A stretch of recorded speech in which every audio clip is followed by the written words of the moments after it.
of chairs of virtue. Zarathustra heard a wise man praised, who was said to discourse well on sleep and virtue. He was greatly honoured and rewarded for it, and all the young men sat before his chair. Zarathustra went to him, and sat before his chair with all the young men. And thus spoke the wise man. Honour to sleep, and modesty before it. That is the first thing. And avoid all those who sleep badly, and are awake at night. Even the thief is shamed when confronted with sleep. He always steals softly through the night. But shameless is the night watchman.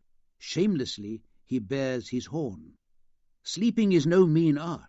You need to stay awake all day to do it.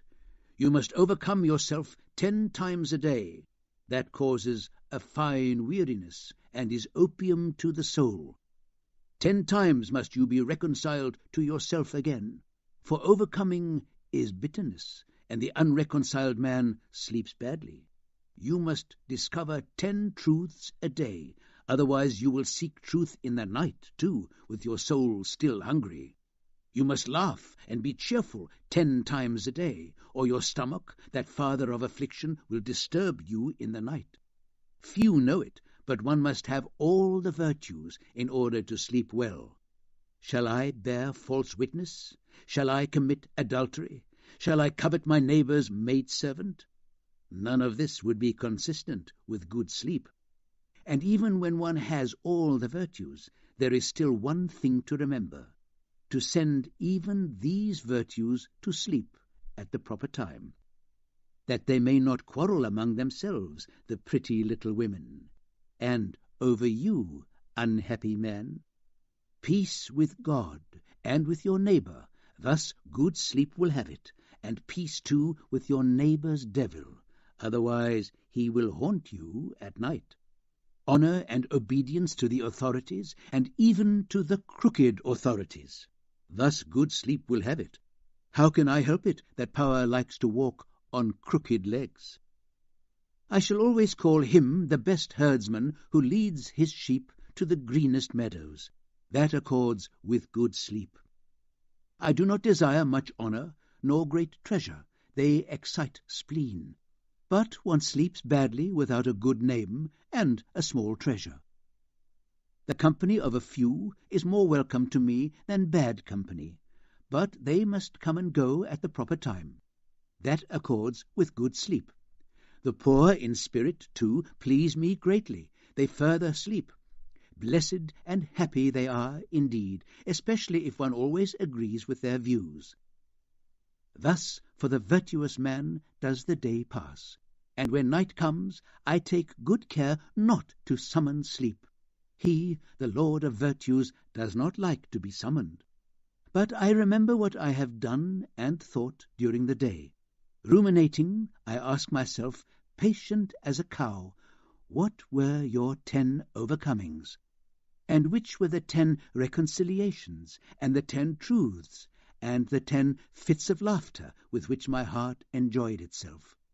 As I ponder such things, rocked by my 40 thoughts, sleep, the Lord of virtue, suddenly overtakes me uncalled. Sleep knocks on my eyes, they grow heavy. Sleep touches my mouth, it stays open. Truly he comes to me on soft soles, the dearest of thieves, and steals my thoughts from me. I stand as silent as this chair, but I do not stand for long. Already I am lying down. When Zarathustra heard the wise man's words, he laughed in his heart, for through them a light had dawned upon him, and he spoke thus to his heart. This wise man with his 40 thoughts seems to me a fool, but I believe he knows well enough how to sleep. Happy is he who lives in this wise man's neighbourhood. Such sleep is contagious, even through a thick wall. A spell dwells even in his chair, and the young men have not sat in vain before the preacher of virtue. His wisdom is, stay awake in order to sleep well, And truly, if life had no sense and I had to choose nonsense, this would be the most desirable nonsense for me too. Now it is clear to me what people were once seeking above all when they sought the teachers of virtue. They sought good sleep, and opium virtues to bring it about.